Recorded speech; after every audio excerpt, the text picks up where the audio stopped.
Sometimes it takes a different approach to help you unlock your true potential. Capella University's game-changing FlexPath format helps you learn at your own pace and fit earning a degree into your life. From before you enroll to after you graduate, you'll be supported by people who are invested in your success so you can pursue your goals knowing that help is available if you need it. Imagine your future differently at capella.edu.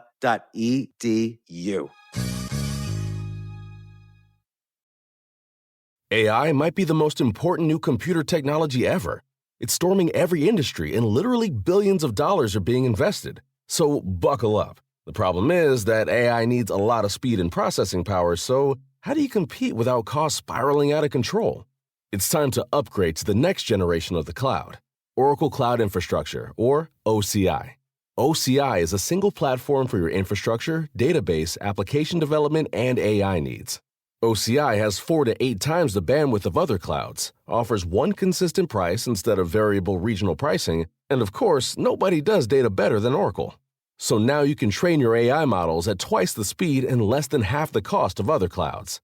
If you want to do more and spend less, like Uber, 8x8, and Databricks Mosaic, take a free test drive of OCI at oracle.com/advance. That's oracle.com/advance. oracle.com/advance.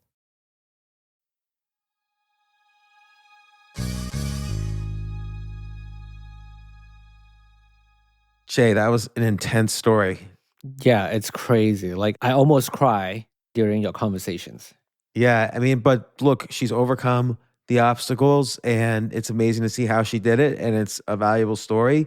And it was an intense story. She went from basically homeless on the street, then in foster care, to being an incredibly successful person.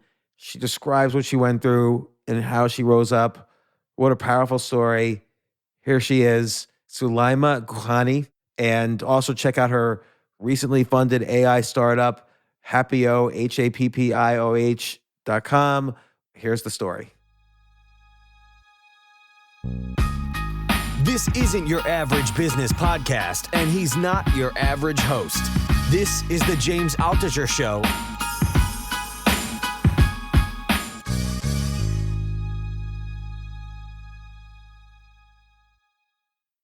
I can't believe it. I'm such a huge fan. I've been for years your fan. And when I started fundraising for my startup a few years ago, I've never done it before, a total amateur. It's a long story, but I listened to your podcast. Oh, good. Because I'll tell you why. Because you have been so honest about your ups and downs, and you have such an humble approach to life, and you share so authentically all your considerations and thoughts and doubts and whatnot. And it helped me tremendously being more authentic in my journey as a CEO. And I do credit you for a lot of the stuff that have happened to me afterwards. Oh, well, thank you very much. And You're welcome. Were you going through like a hard time just personally when you were fundraising? Like, was it, because you get a lot of rejection when you're fundraising, particularly at first? Yeah, but I was born on rejections, right? I mean, all my life, all doors have been slammed in my face, right? I mean, thousands of no's. All my entire life has been covered with no's, right? So I'm pretty strong in being rejected. That's not the hard part, but it was more about keeping my mind sharp and train myself to be an optimist. Because just like you, I'm not a natural optimist. I'm actually slightly depressed, negative.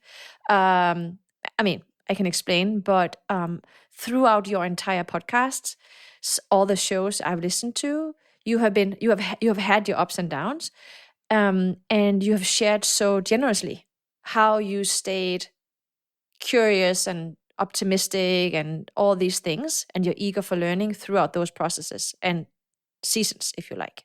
Yeah, it's interesting. Like, I feel that I'm an optimist, but I have to force myself to be an optimist in the sense that there's nothing to be gained from pessimism, because you want to be realistic. Okay, this will work, this won't work, and here's the evidence for that, and I'll make a decision. Like, you always have to make decisions based on realism, but you have to be hopeful to try things and start things and pursue things.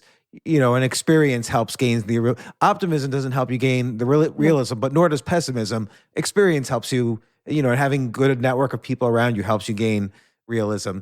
And for you, I imagine it must be interesting because long before your CEO days, when you were a kid, you were on the street. Can Yeah. you tell me that story? Like what happened? Obviously, you've changed your life circumstances considerably since then. Yeah, yeah. Well, I mean, the short story is that I ran away from my parents when I was just 13. I got confirmed in Denmark when I was 13, and you get usually cash, right, from parents and grandparents and stuff. And I was so excited about being confirmed because I knew that will give me cash. But unlike my friends, I wasn't planning to buy myself a bike or I was planning to run away from my parents, which was pretty insane. And why is that? Like what was going Yeah. on? Well, that's a long story too, but I'm half Moroccan. I was born in Morocco. I came to Denmark. My mom is Danish, so I grew up in Denmark. But I grew up with a very traditional dad, right? Imagine having a Muslim Moroccan dad and growing up in the most liberal, free country in the world, probably Denmark. It gave a lot of friction. And my dad was actually an engineer, very well educated, but he had undiagnosed ADHD. He went bankrupt twice. We lost everything several times. They had a very passionate marriage, so much so that sometimes we had to escape in the nights to go to a women's center for safety from my dad. He started drinking, abusive, and I came from an upbringing where, my uncle was a pedophile, I mean, I can go on and on with all the trauma that I have been through. Can I ask, was your mom, even though she had, let's say, escaped several times to a women's center, often it takes 5, 6, 10 attempts or more before the woman finally leaves an abusive husband. I mean, it's very rare that the first time she's able to leave for good. They usually go back for many reasons, like, oh, maybe he's changed, maybe it was my fault. She could blame herself. Like, what was going on? Did she eventually leave him, or did she go back? Or James, you are so insightful. No, she never managed to leave him. In fact, so he died 16 years ago. He died, and so it took him to die for her to leave him. So it's true. It's very hard for a woman to leave an abusive husband because truth is that. When you are in such a violent, abusive relationship, marriage, what most people don't know is that these women are not stupid, right, or weak. But over time, you lose confidence and you kind of get addicted to that dramatic lifestyle as well. And you probably get like a PTSD. Like you probably 100%. are just shattered. 100%. And I remember I was like maybe 5, 6, 7 years old. I was begging her to leave him. My brother was begging her. We were frightened. It was very traumatic. But she never left him. No. And, today I'm 48. I look back at my life with different kind of eyes. I feel even gratitude, right? Because my upbringing has really prepared me for the life that I live today.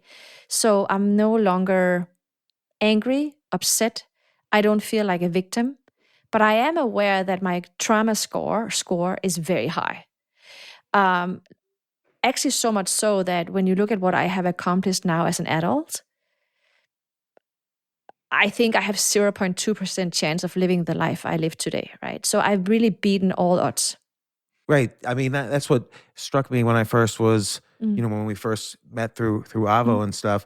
Like, so when you were 13 and you left, where did you go? Like, what was the first thing that happened?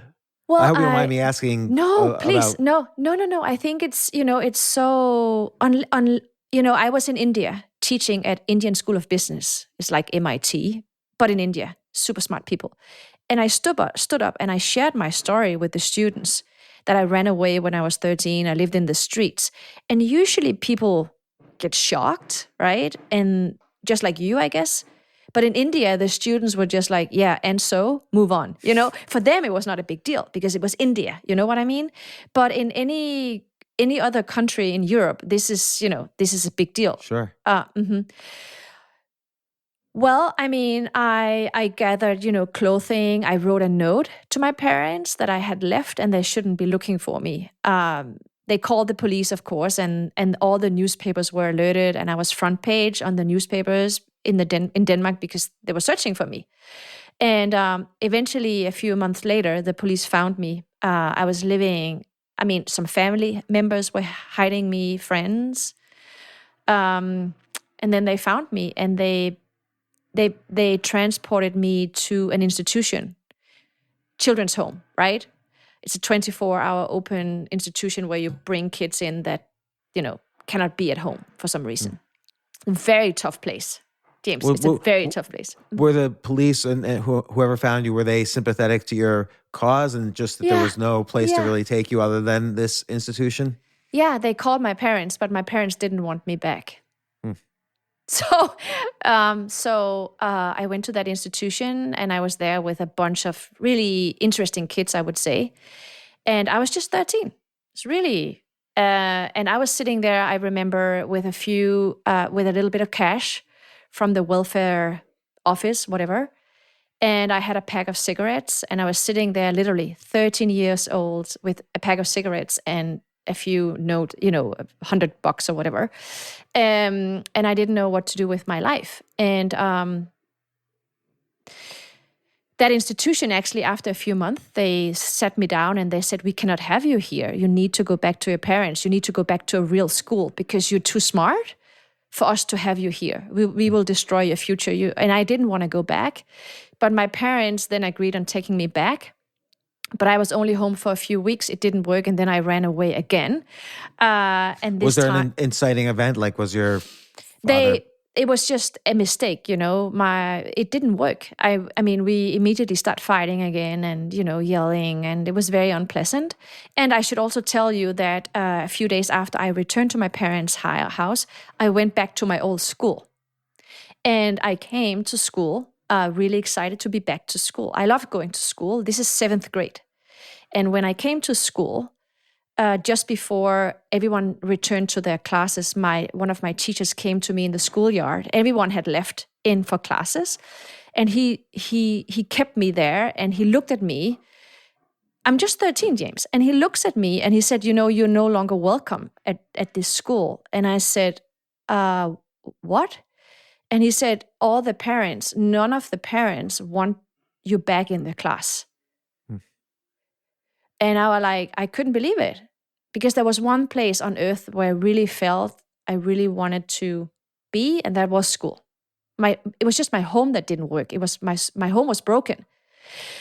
Anyway, so I got kicked out of 7th grade, and then I left again my home, and this time the social welfare system in Denmark put me in foster care. But before I went to foster care, they actually put me in another school. It's like a boarding school, but it's an institution. And all the children there were criminal. Like, what I wasn't capable of at that time, I definitely was when I left. So it was a very, very bad crowd. I was there for almost a year. And that was tough. And then I was put in foster care, and then from foster care to another institution, from another institution to, So I would say I've had 10 really interesting years of my youth that has deeply defined me as a person. I mean, in foster care in general has a reputation of being a very negative experience. I've seen foster parents, though, who have been very good foster parents. And, I've seen both sides of the story. What was your experience like in foster care? Very good. In fact, so much so that my children love visiting my foster family still. We celebrate Christmas with them. They remember my birthday, and they reach out to us. And when I'm home, my foster mom would say, now all my children are together, if her children are there too. I definitely feel a very strong relationship with my foster family still.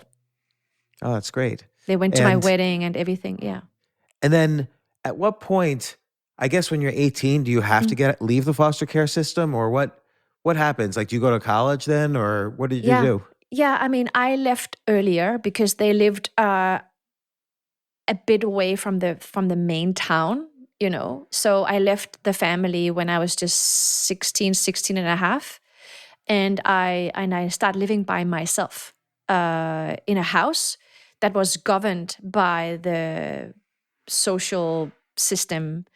I lived there with, let me think, 6 or 7 other young people, same age, and then we had an adult that lived on the first floor.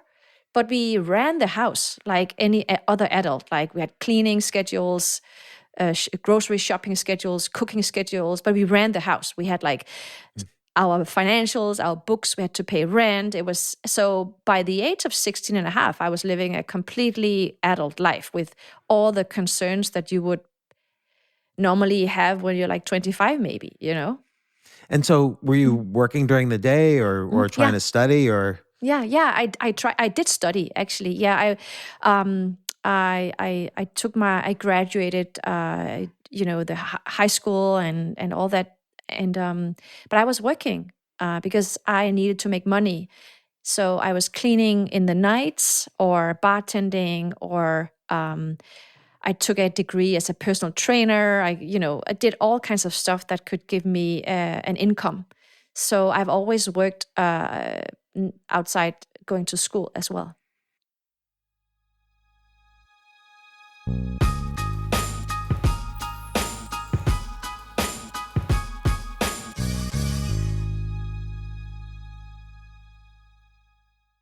According to Forbes, January is the hottest month for hiring. I guess all these business owners have their New Year's resolutions and they say to themselves, okay, I'm really going to grow big this year. But the problem is, and this is true for any business owner, your most important asset is the people you hire. It doesn't matter what your idea is. It doesn't matter how big the market is. As an investor, I can tell you, I want to know that you hired great people, and that is really hard to do. So right now, this is why I love this company. You need ZipRecruiter. ZipRecruiter's powerful matching technology finds the right people for your roles fast. And right now, you could try it for free at ZipRecruiter.com/James. Don't forget that /James part. So how are they so good at finding the right people? Well, immediately after you post your job, they use their smart technology that starts showing you candidates whose skills and experiences match the job. And to encourage top candidates to respond to your job post even sooner, ZipRecruiter lets you send them a personal invite to apply. And I've even signed up for ZipRecruiter as a potential employee, and every day I get opportunities to apply for all these like incredible jobs. So I just wanted to see how ZipRecruiter worked, and I can tell you it works. So this month, find the talent you need to fill all of your roles with ZipRecruiter. See for yourself why 4 out of 5 employers who post on ZipRecruiter get a quality candidate within the first day. Just go to this exclusive web address right now to try ZipRecruiter for free. ZipRecruiter.com/James. Again, that's ZipRecruiter.com/James. ZipRecruiter, the smartest way to hire.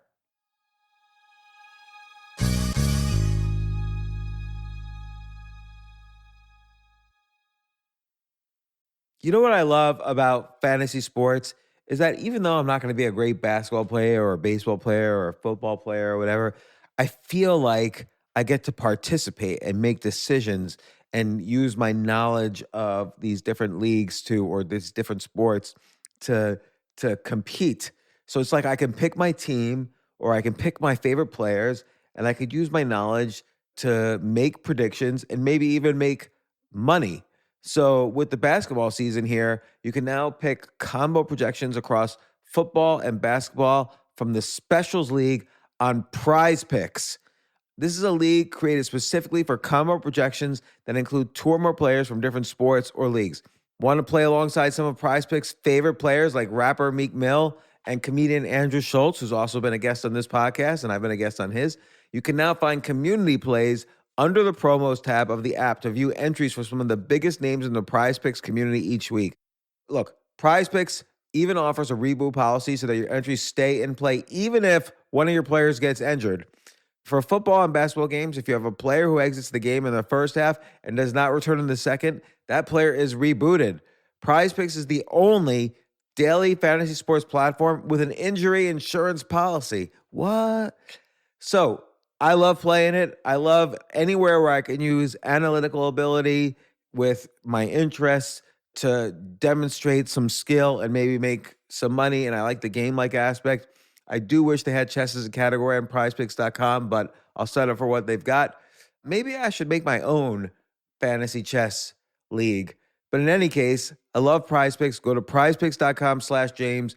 Use code James for a first deposit match up to $100. That's the easiest $100 you're ever going to make. So that's prizepicks.com/James and use code James.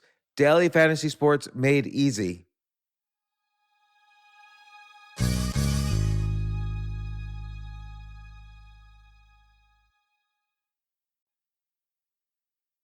When you were like 18, 19, 20, what did you think about yourself? What did you think your potential was at that point? Like here you are in life with essentially nothing, but perhaps happy to be an adult and finally free, whatever that word means. Yeah, true. What did you think of your potential at this point? Like where were you emotionally? Well, it's such a good question. I'll try not to be emotional when you ask me it. Fast forward, if I look back at how I felt when I was 18, I was a very serious 18-year-old. Sometimes when you meet people that are 18, 19, they're living their best lives, right? I was a very serious, slightly worried, traumatized, and I was a little behind with a lot of things. Remember, I was kicked out of school. For several years, I was trying to survive, so school was an issue for me. There was a lot, there's a lot I had to catch up with. Did you look at other kids or other people your age who are maybe you would see them in the street, maybe you would see them, moving up some ladder of success, however that's defined? I was not. Yeah, I was not. And were you like thinking, oh, I could be like them? Or were you thinking I could never be like them? It's funny that you say that. I always knew that I was going to make it. Like I was never in doubt that one day, James, it was not like I'm going to show the rest of the world that they was missed. No, it was not like that. It was just that I knew I would make it. I just knew that I had to go through these phases or seasons or whatever. This was my life journey. This was the chapters that was laid out for me. And even though I could be sad or disappointed or whatever, that this was my life, then I settled. Like, not settle is not the right word, but I accepted that I surrendered. I know you surrendered, James, to life too, and I think we share that. I surrendered to the journey that I was on, and I accepted every challenge that was thrown at me, and I focused mainly on just doing my very best in all of those situations that I was put into. And yes, I couldn't get a job. Actually, I applied for any education, university degree, whatever you can imagine, turned down everywhere. I couldn't even get, a job. What you might not think about, but my name, Soulaima Gourani, is not a Danish name. It's very Moroccan. It's very Muslim. It's very...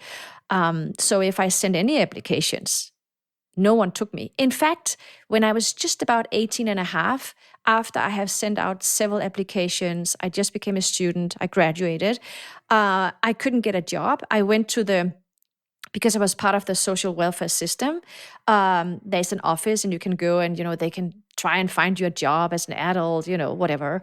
And that lady, she looked at me and she said, I don't think we can find anything suitable for you.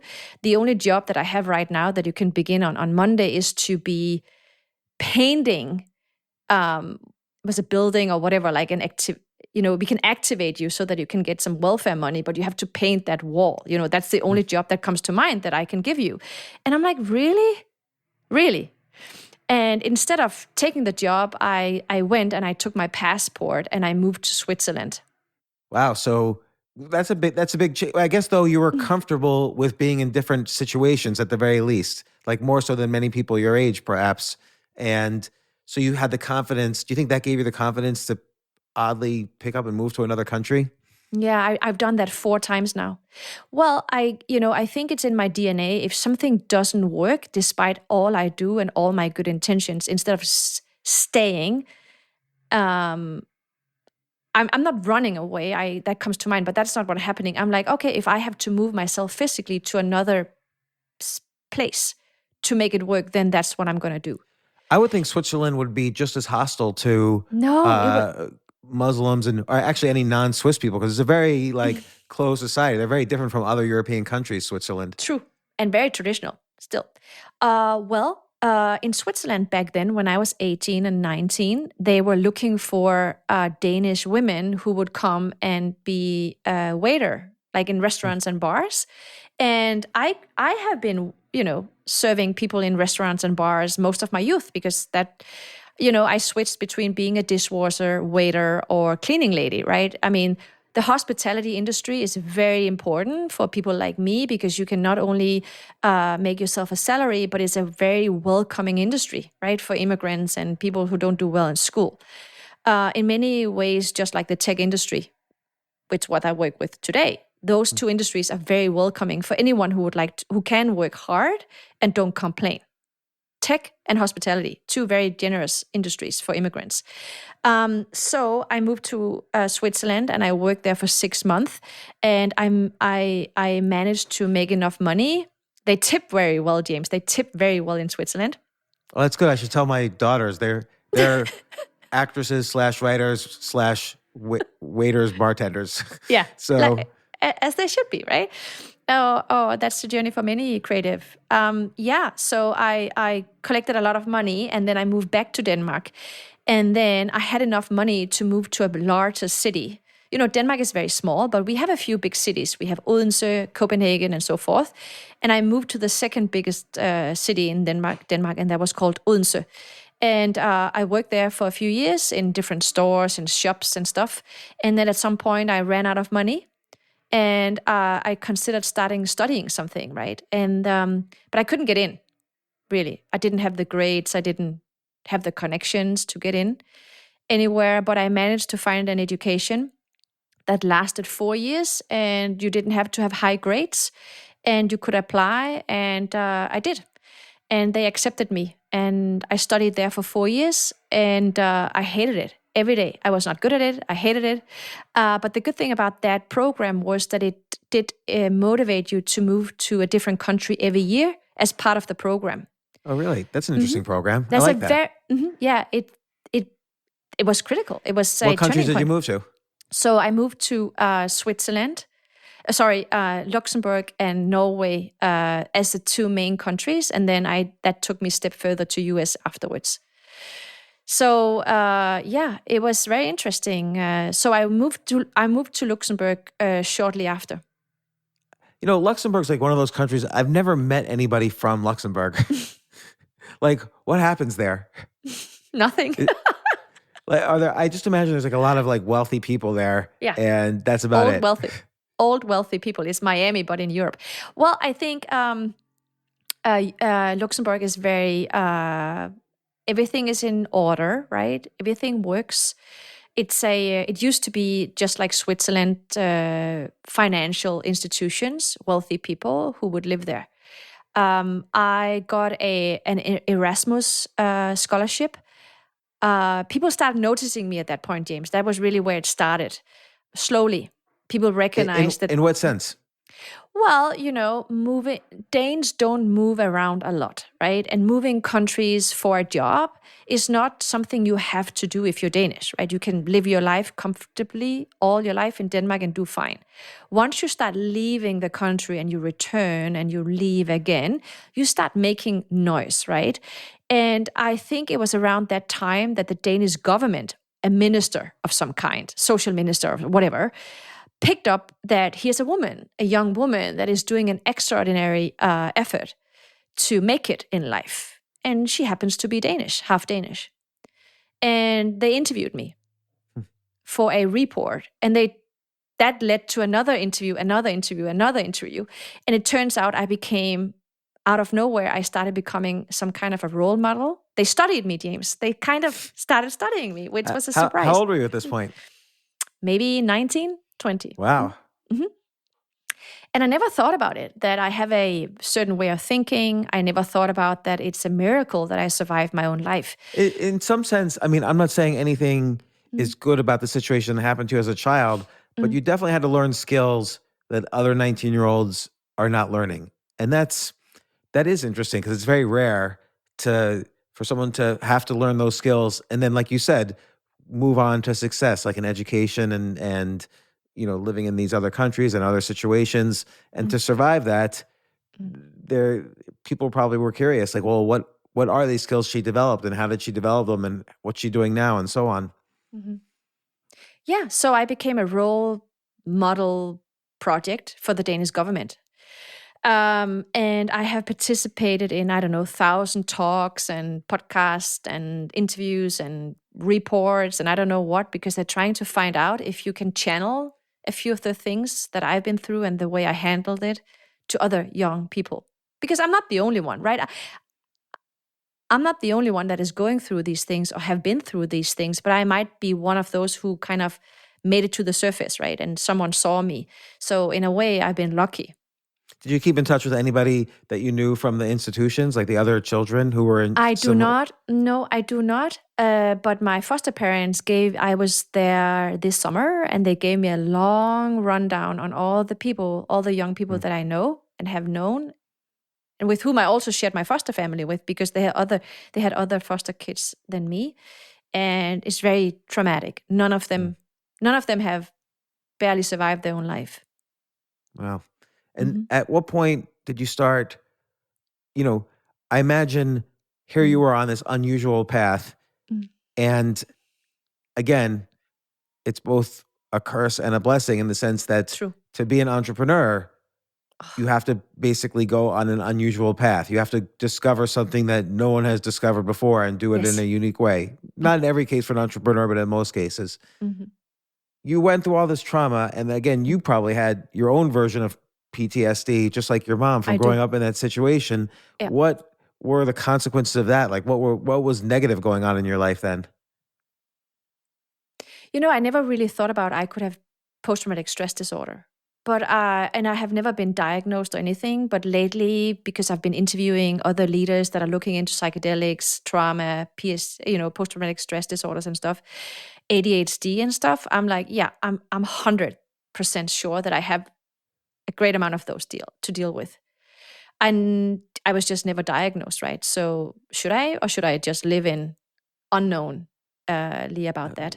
Probably that's a hard question because sometimes when you just label yourself with an illness, then you take on the illness and maybe you're fine without it. So yeah, seems like you've been fine without the label, and perhaps I shouldn't have had the assumption to label you, but you ran away from home for a reason. Yeah. And that reason was very important to you and it was in your head, and those reasons are still in your head. But you're just older now.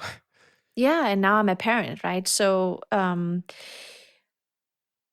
well, I mean, now I almost forget what you asked me about, but what was still sticking with you that somehow the other kids didn't, or young people didn't seem to have? I definitely felt that I could not afford. I didn't have the privilege to just live life, I don't remember at any point of time where I had like even one day where I was not worried. And this has been a constant in my life. Even today, right? As an entrepreneur, and don't get me wrong, James, I live the most privileged life you cannot buy for money. It's unbelievable. My life now is insane. Like it's a fairy tale. I cannot believe that I'm living the life I'm living. But even today, at this very moment, despite that I'm outperforming statistically 99.9% of all startups at our stage, I'm still, every morning I wake up heavily burdened with the responsibility and the worry of, and it's just my nature.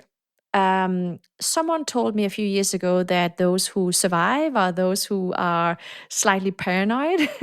So, well, it's Andy Grove, who was the former CEO and basically a co-founder of Intel, wrote a book, Only the Paranoid Survive. See? And then also, because I've been through so much and I was kicked out of school in 7th grade and, we spoke about math, right? And I have not had a math class since 4th grade. Well, this goes along with a theory of mine on education, which is that most things we learn, like for instance, nobody ever uses geometry in real life I mean, if that's your job to be like an engineer and you build bridges, you should Sure. use geometry or calculus or whatever. No one uses calculus anywhere or trigonometry. No, I sure. had to take tons of tests on all this stuff and do years of homework, and I've never once used it. And I think that holds for almost every field in school, that most things we should be learning other things and not the things that are currently taught. Well, don't even get me started on this. Part of what I spend my spare time on is, I co-designed a teacher's prize. We hand out $1 million to the best teacher in the world every year. The best school prize for the best schools in the world. Also, a member of the jury there. I've been leading the global dignity movement globally for 10 years, right? It's all about schools, education, and kids. And I do spend, to this very day, a great amount of my time discussing the future of education. A few of my books are about what are we supposed to learn? What are we supposed to be in the future? My TEDx talk, everything is around the fact that, hey, listen, I have traveled to more than 40 countries telling my story. And James, you said about something a while ago that I love you for that you were considering to buy Greenland. Remember, Trump wanted to buy Greenland and you came up with this whole thing. And it made me think about my trip to Greenland. As you know, Greenland is Danish. Which I did not know initially until the Prime Minister of Denmark responded to Trump and said, Greenland's not for sale. And I'm like, what the hell is that guy doing there? Oh, it's Danish. We're proud of Greenland, but we kind of messed it up as well. So, but that could be a whole nother conversation. Anyway, Greenland is facing a 50% dropout. Kids drop out of school. It's a huge problem. Yeah, and alcoholism's a real problem there. Suicide's a real problem there. Suicide, alcohol, and abuse in homes. Sexual abuse. Anyway, so you can imagine that I am the ideal person to ship to Greenland and put in front of those kids because I survived a similar upbringing. And I still remember they took me to this high school. And I don't know, I would like to say there was 300, 400, 500 kids in the school. It was in the capital, Nuuk of Greenland. And I started sharing my story. And when I was done, usually, people applaud you or whatever, right? Complete silence. And they just started sitting crying. And it was the most moving talk I've ever done in my entire life. And because in all silence, we were just all crying. How hard life is for so many children. Sorry, I get emotional, but it was a very emotional moment. Yeah. And I knew that, I have not been through all these things for no reason.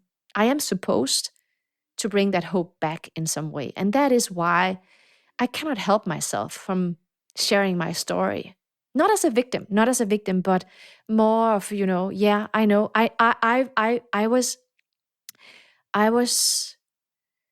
what have I been, 13 and a half when I was returned to my parents for the second time and I ran away again. That time I ran to my mom's sister and she had me living there for a few weeks before I was put in foster care. And I lived with her a few weeks so that I could attend school. And I remember one afternoon I was opening my lunch bag that she had made for me. And in that was a little note that I should not return back home that afternoon. She didn't want to have me there anymore. Oh my gosh. Oh, James, because she had found a cannabis pipe or joint, whatever thing, in my school bag. And yeah, I'm not proud of that, but hey, that's my story, right? And so instead of dealing with it, she just said, can you imagine being at that age? You've been through all this and you just have in your lunch bag a note, don't return home after school. Do whatever you want, just don't come home. Where did she think you were going to go? Yeah, just like anything. Yeah, James, what do you do? So, but I went to the social welfare system and they called the foster care family and stuff. So all good. But the thing is, I don't think I've ever shared this before in a show.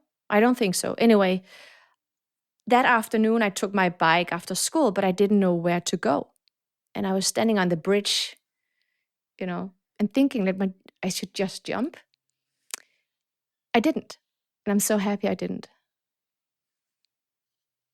Why do you think you didn't? I don't know. I had this feeling of somehow I thought a few years ahead, like, could this work out? Do I have the strength? Can I pull myself up by the hair and get myself an education and maybe a job and I did.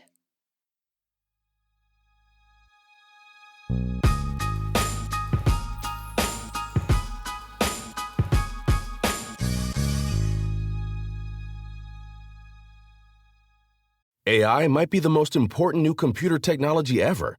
It's storming every industry, and literally billions of dollars are being invested. So buckle up. The problem is that AI needs a lot of speed and processing power, so how do you compete without costs spiraling out of control? It's time to upgrade to the next generation of the cloud, Oracle Cloud Infrastructure, or OCI.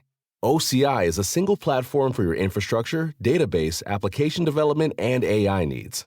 OCI has 4 to 8 times the bandwidth of other clouds, offers one consistent price instead of variable regional pricing, and of course, nobody does data better than Oracle. So now you can train your AI models at twice the speed and less than half the cost of other clouds. If you want to do more and spend less, like Uber, 8x8, and Databricks Mosaic, take a free test drive of OCI at oracle.com/advance. That's oracle.com/advance. oracle.com/advance.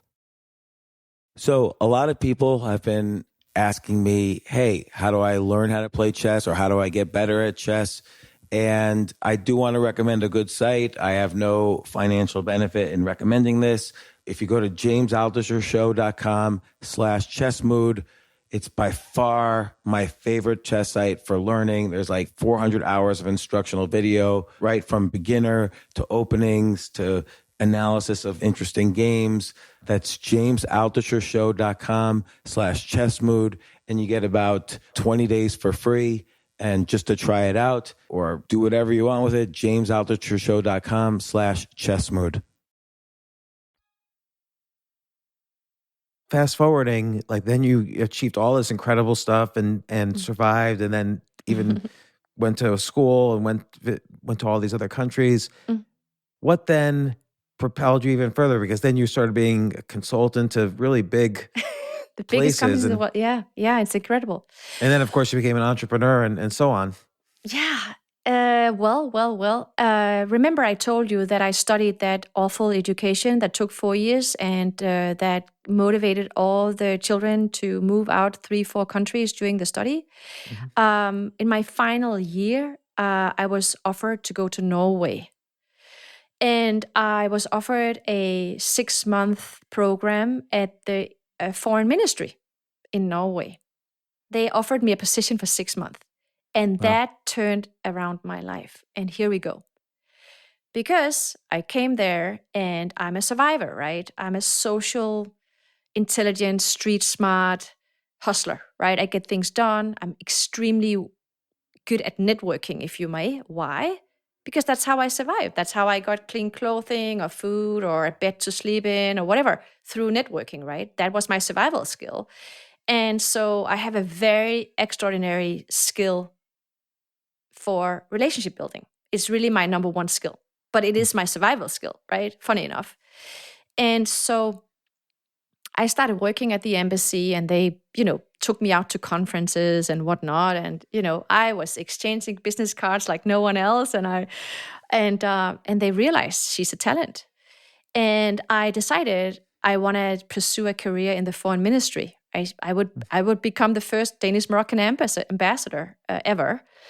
But then during that period of time, I met a CEO in Norway. He was, of course, Norwegian, and he had a small company with 100 employees or something.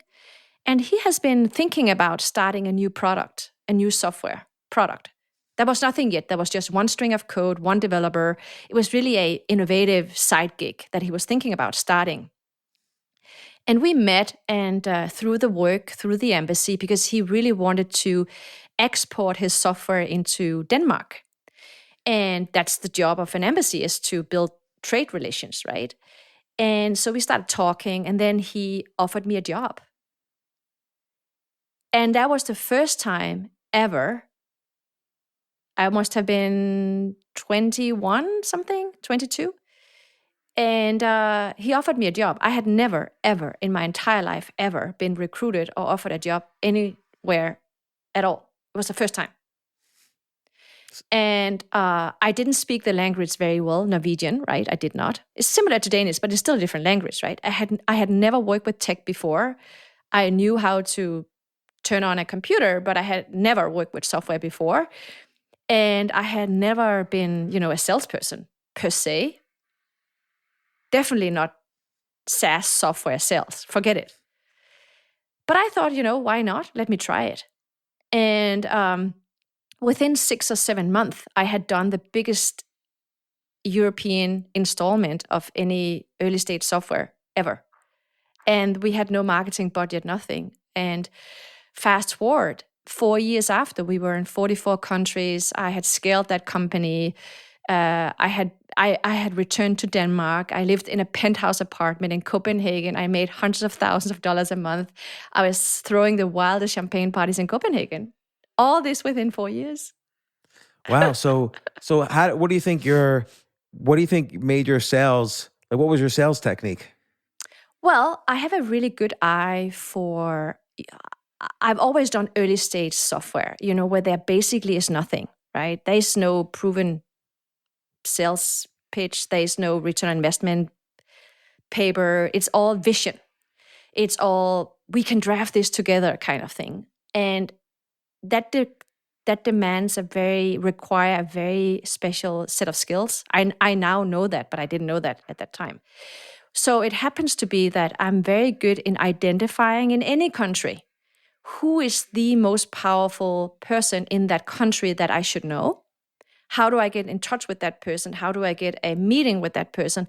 And I'm very quick and very good in identifying what is this person's vision, him or herself, like what would they like to achieve in life?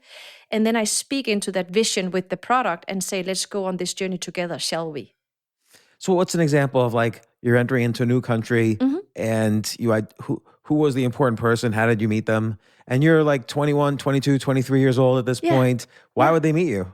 Yeah, first and foremost, you do represent something they find exciting. And tech can be very exciting for an ambitious company, for an ambitious CEO or whatever, right? They want to know what is the new thing boiling, what could be the thing that could set my company up against, my competitors. And if you can talk into that and you have a slightly good vocabulary for visionary business development, kind of phrases, then you can get a meeting. The meeting is not the hard thing.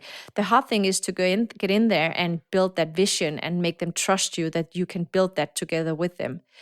Well, I mean, to find out who's the most powerful person is really not that difficult. You just open any newspaper, you just open the local news, whatever, in that country, and now it's easy because you can search everything, you have social media and stuff, but back then we didn't have all of that, right? I mean, we did have the internet, of course, right? It's 99 and 98, 99 and 2000s, but that was not the same. But the internet was there also in the newspapers, but people weren't necessarily using it. Particularly CEOs who had been running their business for 20 years. No. They were just like, what's this internet thing? Is it a fad? And so but it was exciting enough that you're right, people would want to know from a young person in particular, what is this internet thing? Yeah. That's how we did it. And it was very hard back then to find someone's email or phone number. And you had to go through PAs and stuff and, had to do the groundwork. Actually, it's kind of, I wrote a book about, in 2001 to just an ebook or whatever, just a PDF file you could call, whatever, just a very easy, a very light book about how to map, nurture, and expand a professional network, right? And back then I had no idea, I've never seen such a book. In fact, I was in 2001 invited to the stock exchange in Denmark. You have to remember, this is just a few years prior, I couldn't get a job, right? I left the country. And here I am. They flew me back to the stock exchange to give my first public speak ever. And media was there. And they were like, Soulaima, we need to know how you are doing this. How are you taking this Norwegian company to the commercial success you have? We've never heard about you before. This is extraordinary. And they knew because one of the installments that I did was for a very, very, very large Danish retailer. So it was out there in the news, right? And I stood up there young, never gave a public speech before, and I didn't know what to say. So what I did was I just took a pen and a whiteboard and I started explaining how I think of networking and how I process and map and think about relationships building and how you can nurture and how you can kind of, I don't like the word used, but monetize your network. And this was before anyone had ever, I don't remember, I've never seen a networking book or whatever, strategic networking class or whatever. It was just, it came intuitive to me because, James, it is my survival skill. Yeah, you had to be able to. Yeah, it was, yeah, exactly. And this is the only skill that I knew of that was networking. But I didn't even know it was called networking, right? Now we know. But the other thing you probably did too was you probably had really strong empathy for what their problems might be. And since it sounds like your SaaS software, this is like before probably the phrase SaaS even was really commonly used,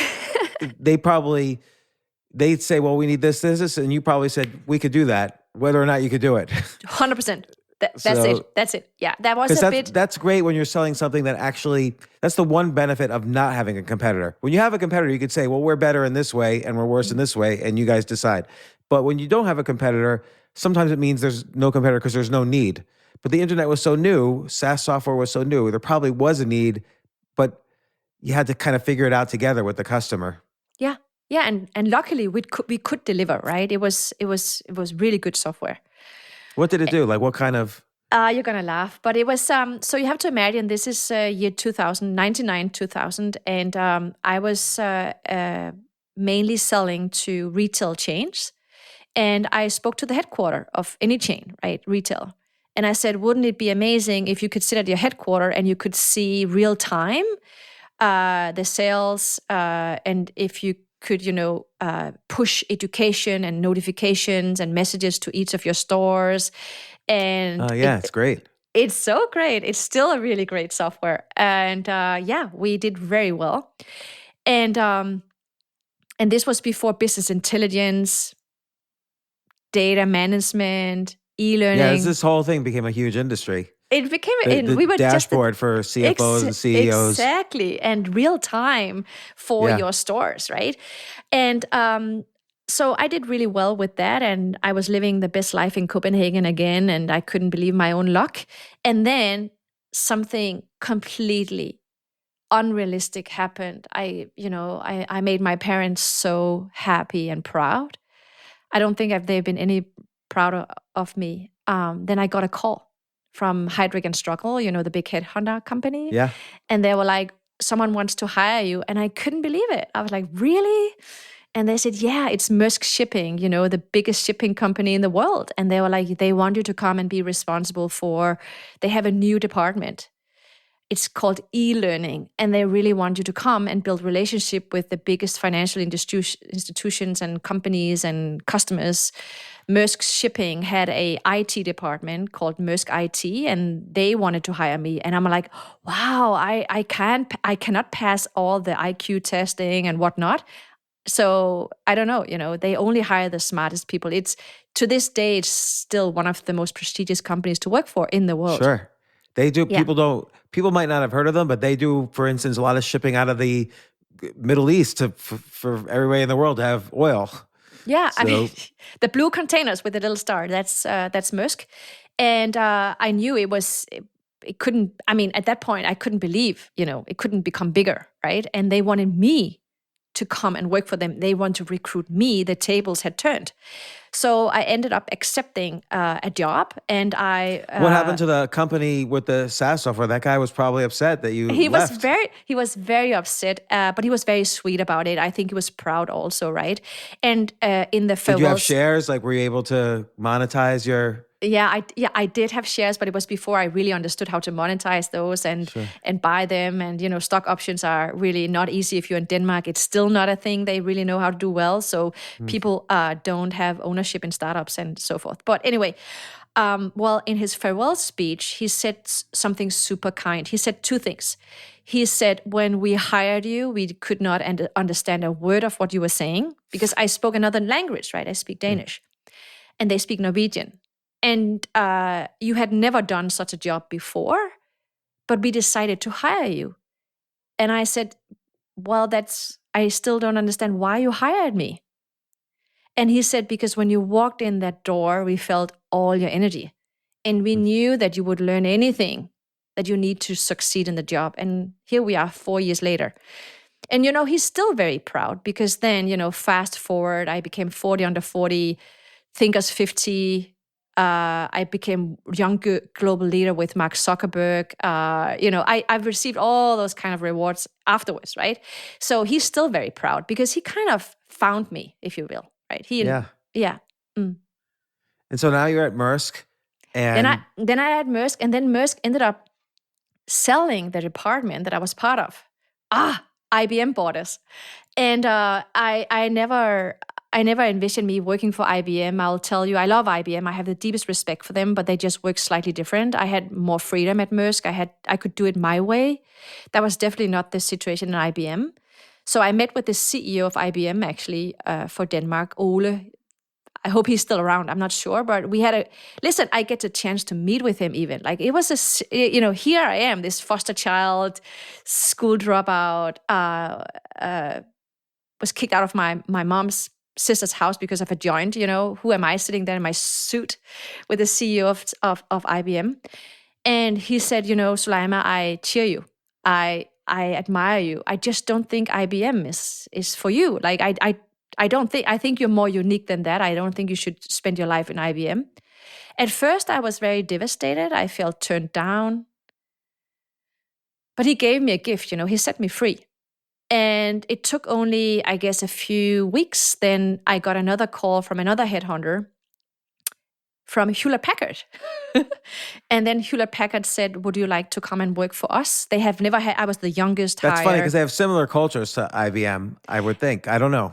Yeah, I think Hewlett Packard back then were more like cowboys, right? There was more freedom. They did things their way and stuff. IBM was more the black school of, a certain way of doing things. HP is more wild. It used to be. I don't know how it is today. And they said, why don't you come over and why don't you become responsible for Hewlett Packard and Microsoft, the partnership between us? And I'm like, whoa. And I was like, what am I supposed to do? And they said, well, we will give you 45 people reporting to you. It's the smartest engineers we have. And you shall build our service business for Microsoft with HP. What many people don't know is that HP and Microsoft are actually strategic partners because they want to win deals from Dell and IBM. So they have something called frontline partnership. And that partnership was really not going well.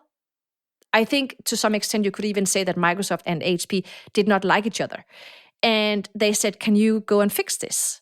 And I said, I don't know. I've never tried it before, but I'll give it a chance. And it is to this day still the best job I have ever had in my life. And when I left HP, I had, as the only HP employee, I had a key access card to Microsoft. I came and in and out of the building just as I liked. To this day, still I have calls and meetings with Microsoft. They still love me for what I did for them and with them. We won a lot of deals. And I was promoted to become responsible for our service department for entire HP. Very young, wow. I don't know. Mm-hmm. And but I actually burned out. I was picked up twice by the ambulance because I had a complete burnout. What does that mean? Like, why were you picked up by the ambulance? Because I thought I had a heart attack, but it was an anxiety attack, but I didn't know. I know this may sound really stupid, but I didn't know that I was stressed. No one had told me this job that you have can make you stressed, and this is how stress looks like. I had no idea. When you are a traumatized person like me with this life journey, one thing that we are not good at, I think, is to listen to our signals, right? I mean, you're tired. Because like you said earlier, you didn't even have one day No. where you could take a break from that worry. Like you had to constantly, hustle for yourself. Yeah, so I I probably can turn that part of your brain off.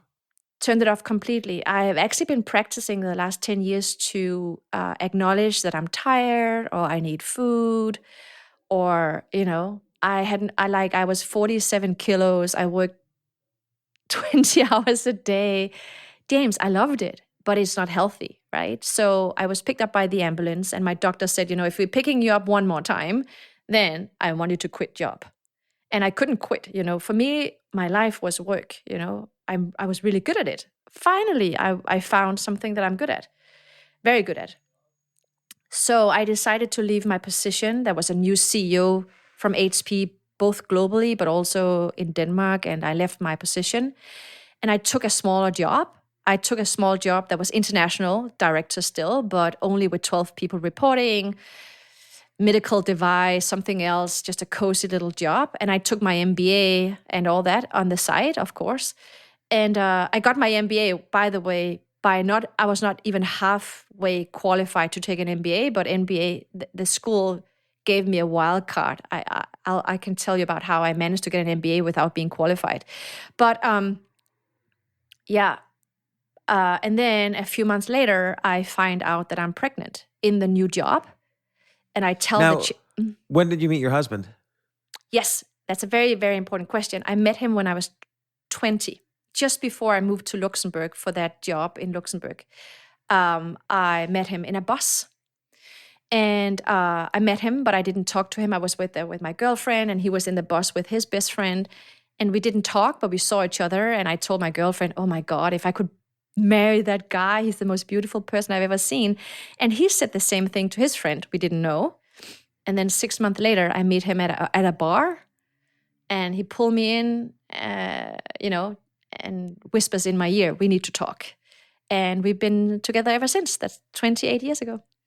Wow. Now, do you find that the trauma you experienced and what you saw your parents go through, sometimes these things, not always the case, but sometimes boys inherit from the father and girls inherit from the mother. And did any of that come into play in your relationship at all? I was so afraid of committing myself in a relationship. I had no recipe of what does it mean to have a good marriage.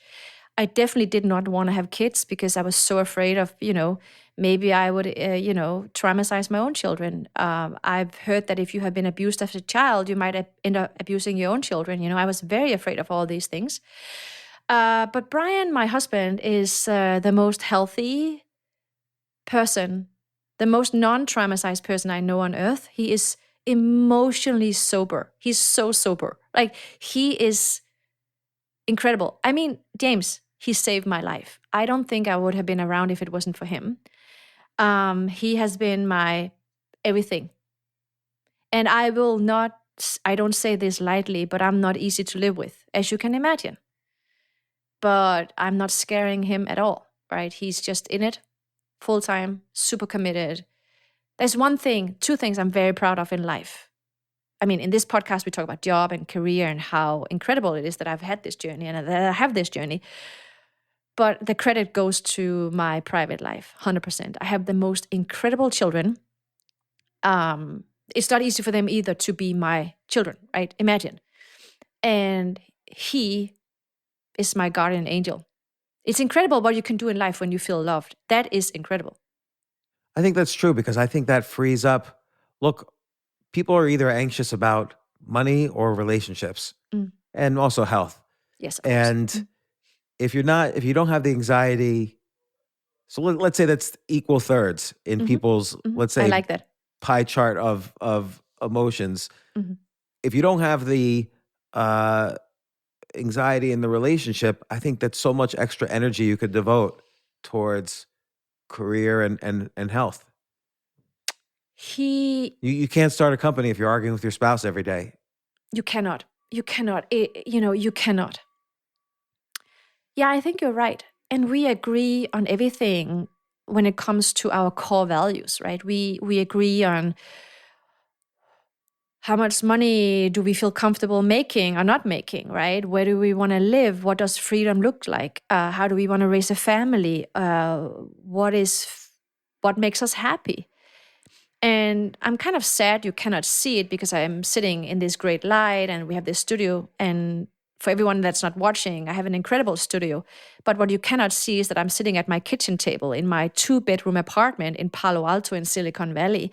And I'm sitting here because we left for US 7 years ago, but only 2 years ago, we started a company. We started over. And I went from making hundreds of thousands of dollars a month, flying private, having a private driver, to living in a 2-bedroom apartment. And I have started all over again. And I'm sitting, now I'm responsible for a small startup that is worth $30 million. And I created that from my kitchen table. Again. And that's Happio, right? That's Happio. Yeah, that's and Happio. You do this AI software. So like, let's say we were having a meeting, and you know, a lot of things are said in a meeting. Often nothing gets accomplished and nothing gets done afterwards. And your software takes, from what I understand, it's like an AI that sort of analyzes the conversation in the meeting and figures out the tasks and the goals and the things that are supposed to happen after the meeting. Almost. Close enough though. But a meeting is usually divided into 3 processes: before, during, and after, right? You are mostly explaining what happens during a meeting, but in fact, what we are mostly doing is that we are putting a spam filter on Outlook. So every time you invite someone or someone invites you, if I invite you to a meeting, James, then Happio tells me, oh, you cannot invite James unless you tell him he's why useless. No, you cannot invite him unless you tell him why he's invited. What is this? What is the objective of this meeting? Who else is coming? What is he supposed to present? And what is the desired outcome? So we put it on the top of your Outlook or Google or Apple Calendar or whatever. And it's an enterprise software. So it's really an AI spam filter for meetings. Oh, that's great. That's very useful. And how's you obviously raise money at a $30 million valuation or yeah. I mean, well, it's we have a $30 million valuation, and we have raised $7.5 million from some of the most remarkable investors in the Bay Area. And the reason I'm mostly proud of this is that, back to our main conversation, is I've never done this before. It is really the first time ever that I have been raising capital, that I have been the CEO of a startup myself. When I came to the Bay Area, I had no network. I have no relationships. I had never, ever spoken to a VC before. How did you, when you just moved to the Bay Area, how did you start? I mean, there's definitely networking conferences, but I find those to be a little bit annoying actually in the Bay Area. Yeah, it's hard. You have to be a little bit on the spectrum. I think I'm good in figuring out how to get along with people and find out, again, how can we build something together, how to talk to this person, how to make him or her interested in investing in our joint future. And I guess if I'm a VC and I see that your background, I would think, okay, obviously she's been in thousands of meetings, and so she knows the dynamic. Yeah. She knows the DNA of a meeting and what can go wrong. So, okay, I trust her on that. And then I would think, well, she has these relationships inside Microsoft, HP, other large companies that she sold to. So my worst case scenario is probably she could sell the company to somebody she knows eventually at one of these places. This is what I would be thinking in the back of my head. Yeah, so that if I put like $2 million in and I have a liquidation preference, I'm at least going to get $2 million out. Yeah, is what how I would think about it. That's actually also what I think. And we have money from Salesforce, Microsoft, all kind. So yeah, you're right. We have the most incredible investors. So that's right. I think they think, what is the worst thing that can happen, right? And I'm not a quitter, clearly. So, we actually managed to raise a significant check just last week. 7.5 is 7.5. That's a good round. Everyone here, I don't know how it is in other places, but at least in the Bay Area, not a lot of people have done up rounds, right? We 3x'd our valuation, still in seed actually, which is very unusual. That's unbelievable. Like 7.5 out of 30, and you're in seed or Series A. Like pre-revenue. Like right now, particularly 2023, pre-revenue. That would have been unheard of. Unheard of. So, the thing is, again, I'm beating the odds, right? And the AI, the fact that there's an AI component also helps because everybody Also opened helps. up new AI funds. They wanted to put the money to work to show that they were busy. So you had a good timing too. I have a good timing. You also have to understand timing as well, of course. Yeah, and I think being a woman of color and immigrant and all these things does help, unless you look at them as, something that's going to victimize you. But you ask about US. I became an entrepreneur in 2007 already. This is my 5th startup. But this is the first time I take VC capital, which is kind of interesting. It's an interesting journey. It's not for everyone. No, because it's a different type of company then. Like you have to use all your marketing skills, not to sell your product, but to basically sell your ideas in exchange for investment. Yeah. And yet you still have to prove traction, right? I mean, early stage software companies, what you ideally want them to have is a hard lineup of proof of concepts, early adapters, letter of intent, ideally contracts, a good CTO, great tech team, all these things. So you have to do a lot of things at the same time. I definitely aged the last 2 years. I definitely aged 10 years. That's how I feel. It must feel like that because I think to some extent, I mean, I've started a whole bunch of companies and I think that's such an unpleasant feeling to go through, kind of like you've gone through this classic startup phase, particularly with this last one where, software, using all the buzzwords, you have all the relationships, and then you have to make the VC relationships and then make a pitch deck and go up and down Sandhill Road or whatever road is there now. And I find that to be so unpleasant that I lean towards starting companies that are profitable from day one. Like I get a customer first and then make the product, or I invest in companies that, I find it better to be an investor than an entrepreneur these days. Yeah, I feel you. Well, I did not start building not even a string of code. What I did first was I went to the biggest aviation company in the world and I sat with the chairman and I explained, remember, again, finding the first client before anything else. And I said, if I build this, will you buy it? And he said, I will buy it. And we signed an agreement and we agreed on a price. And then I start building. So I see. So what's critical there, because I've heard that story before, and then you build it and then they don't buy it. But what's critical there is that you got the agreement. And you agree on a price. And, just this morning before I went on this podcast with you, one of our investors just introduced us to the 3 largest companies in Europe, just in one call, right? She also happens to be the chairman of the biggest company in the world. So I think, it's also about really your team is one thing, right? But also picking the right customers in the beginning. You want to be associated with the right brands, the right people. Yeah, if you're associated with like blue chip brands that are using your software and have hundreds of offices around the world, it's one of those things which you're probably familiar with the saying that since you were at IBM, you can't get fired for buying from IBM. Was like their slogan. So right. You're so right. Beta is not for everyone. It's hard to be a beta software company. But I will say, I'm very proud of what we have accomplished this far. But I will say, and now we spend a decent amount of time talking about what I have been through in my life. I will say that being a founder the past 2 years in Silicon Valley has been the mental hardest game I've ever been through in my entire life.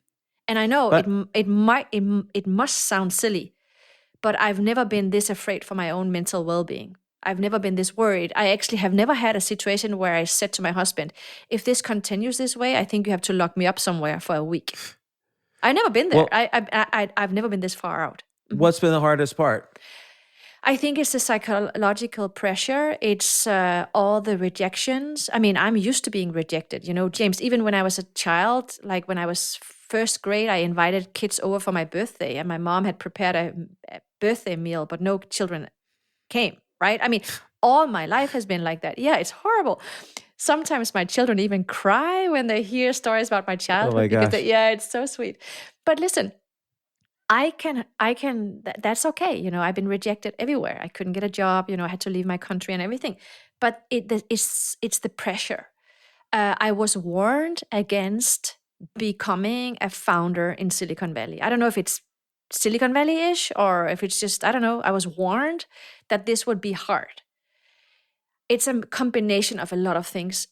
Everyone you meet are anxious somehow. They look super calm, very well put together, but the psychological pressure here is enormous.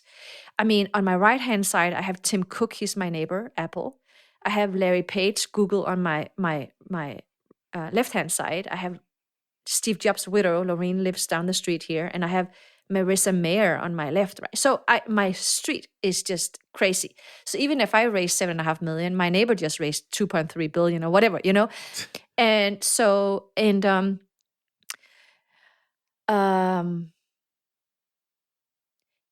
will say, in a way, you do sell your soul a little bit. Yeah, I think that's, yeah. Do you think in every sales situation you sell your soul a little bit? I don't know. I think the VC game is just slightly different. I don't know. Yeah, because I guess the dream for them is they want to make 100 times their money. That's like 100 real times. Success. Yeah, they don't want 10x or 50x. They want 100x. They want to go for right, because they figure on average their fund is great if after 10 years it's 10x up overall. So that means they need to aim for the moonshots. They need to aim for the 100x, things. And it's hard. But it's hard to pitch them. But James, it's still a privilege, right? I cannot sit here and whine over the fact that I'm running a tech startup in Silicon Valley, right? It's a privilege. I don't agree. I think you can. I think you can. Can I? Yes. Because now I've mentioned in the beginning and then just now we mentioned the rejection aspect, and you said it, you repeated it as if you were reminding yourself, oh no, I went through all the rejection when I was younger. But it's never pleasant to be rejected even once. And even now, even after all the armor you've built up, it's never pleasant. And it's constant, the rejection there. And plus, not only that, like you said, everybody around you is a billionaire or 100 millionaire or whatever. Yeah, they are. And so there's a lot of pressure in that sense too. Like that's gonna, not like an envy sort of pressure, but it's just around. It's just in your head.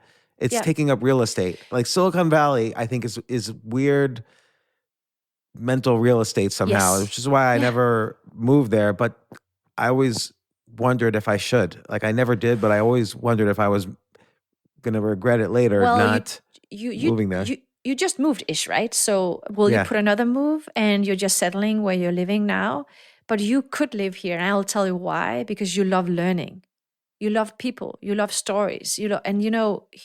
I've never lived in a place where there are so many smart people. Everyone you talk to, it could even be a mom. Nothing against mom. I'm a mom myself, but listen, a mom who's picking up her second grader, right? And you just talk to her for 5 minutes, then she has a triple PhD from Stanford and she's rocking science. Everyone here is smart, right? And so I don't know about you, but I feel like a third grader every day.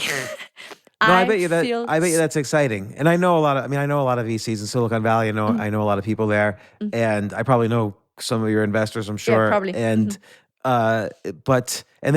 everybody is super smart. I don't know. I just never, I never took the plunge to go out there because I knew it would be all consuming, and I don't. All consuming. It is all consuming. I don't know if I could handle that. Like I like to do many things, and I'm sure you do as well. But when you're building a company like that that's in the middle of Silicon Valley and it's going to be VC funded, it's got to be your 1,000% focus. Well, everything else suffers, right? To be quite honest, yeah, you have to focus. And I don't know. Do you feel like you've over some hurdle now that you've raised this round and then you've got these customers and? Yeah, it's really weird. We raised 5 million just a few weeks ago. We signed the term sheet and everything, and just as I signed it, another big fund came, like the dream fund of my life, and said, "Well, we would also like to put in between 1 and 3 million." And I'm like, "Really?" So you kind of get this snowball effect, right? I don't know. Until the money is wired, until the new team member starts, then it will always feel a little surreal. So I don't celebrate just yet, even though that everything is signed and stuff. And I know it's Yeah, pretty. there's always the next thing. Like now you have to, you've been doing, you've been closing customers. Okay, but now you've got to deliver the product and Yes, collect the yes, money, and then exactly. you have to show growth, because if without growth, the valuation sort of falters, and it is never ending until you sell the company. And then the most dangerous part begins, I think. After you sell the company, Mhm. that people kind of hold off being sick until their companies are sold. Oh, And then you have to really? watch out. Well, I don't want to scare you, but I've known people who it's as if you could kind of like force yourself to be healthy until all that stress is over. And then your body's like, okay, can I be sick now? And then it all comes out. So You, that's always a point I warn people. Like you've got to wow. be careful at that moment. Wow, yeah, it's definitely something to think about. I will say I live more healthy now than I've ever done before because I cannot afford to waste any brain calories, right? Sure. Sleep, exercise, alcohol, anything. You have to be super aware and awake. It's almost like taking part of Olympics, but for entrepreneurs, right? You don't go to Silicon Valley and build a startup if you want to just be ish successful. You go here if you want to and you believe you can make it big. Otherwise, you don't Also, go here, right? Then you go to, I don't know, Berlin or London, or no offense, but you don't go to Silicon Valley if you just want to half-ass it. You have to go here if you really believe you can make it big, and your software can be part of, the standard suite of Microsoft, or be bought by yeah. Zoom or whatever, right? You don't go here if yeah. Now, do you get worried? AI is moving so fast. Do you think? Do you ever get worried that okay, someone could just tomorrow? Of course, of Like I don't course. think your moat is probably not your product. It's probably your relationships, really. Yeah, it is, and the contracts, right? And today I spoke to one of the biggest companies in the world, right? And they're pretty sophisticated on AI already, and they said we have not seen a product that is doing what you do pre-meeting.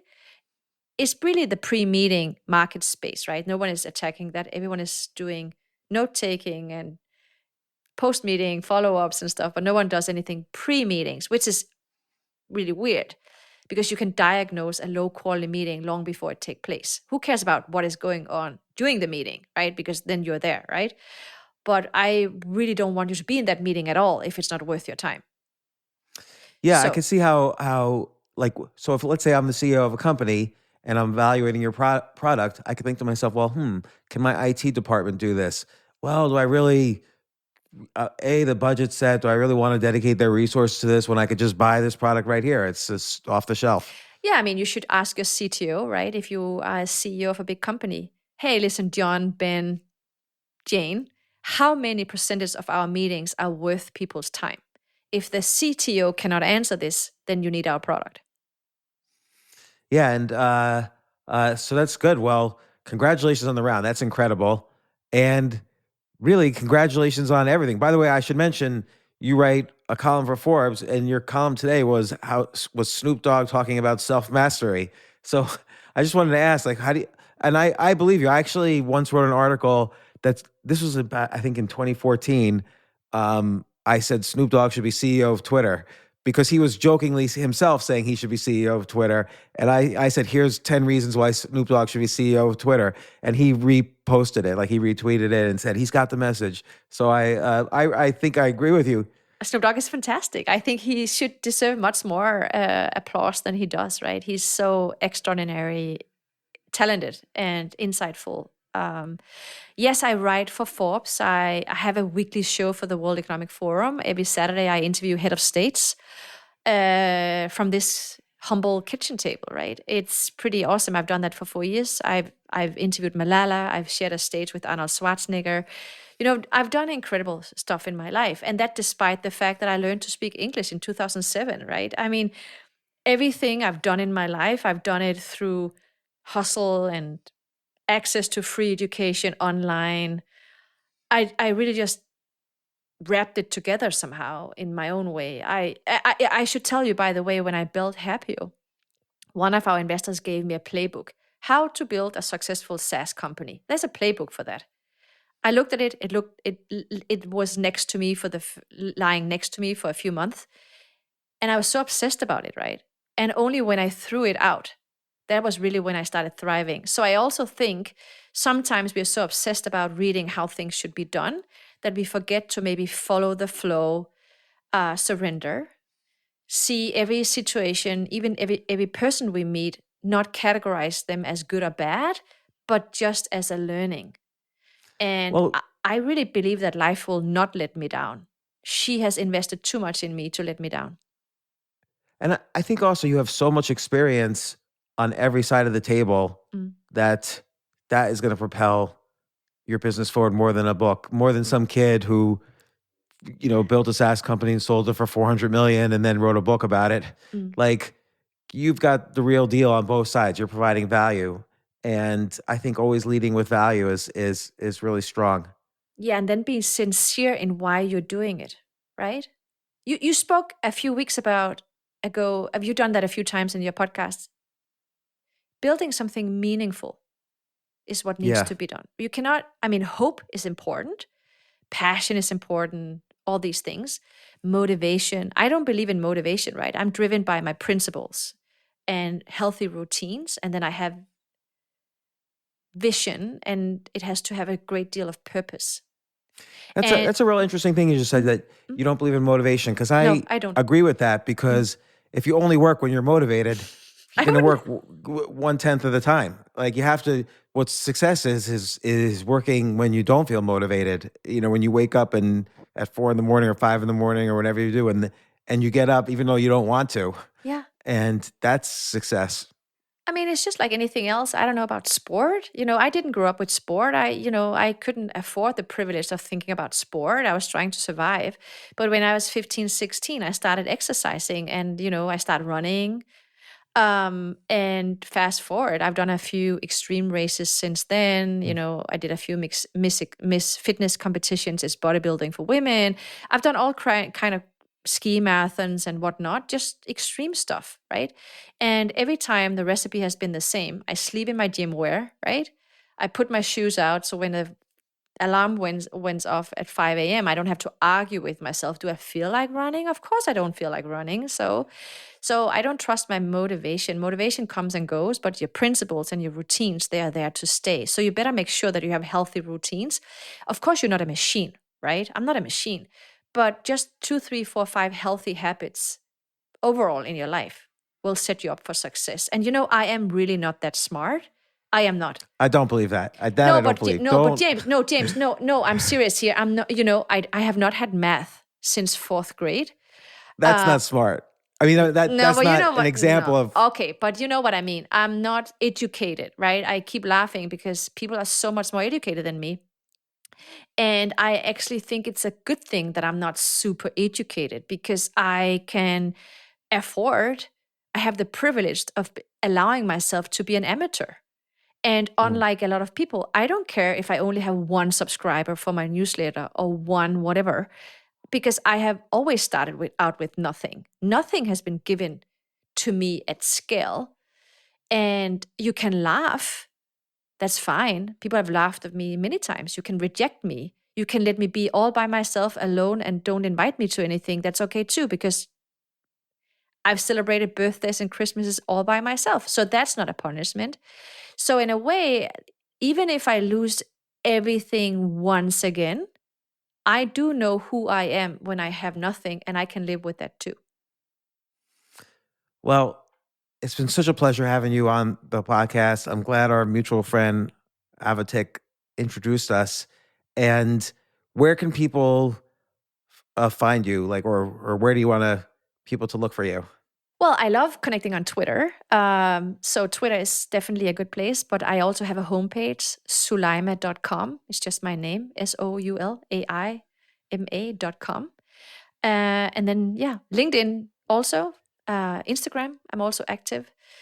I'm just really honored to be on this podcast today. I had no idea. The honor is all mine, believe me. Really? Yeah, I was very excited. Like I said to Avo, our mutual friend, oh, you have to introduce me. Like, he started to tell me a little bit your story. And I'm like, no, just I'll ask her about it on the Really? podcast. I'm really grateful you're here. Yeah, I don't know. Here's the thing. You are the most humanized author and podcaster in the entire world. So the honor is all mine. Oh, well, I appreciate you saying that. Thank you so much. And again, come back on anytime. And it's been such a pleasure having you on. So I'm really grateful. Thank you so much, James. Thank you so much.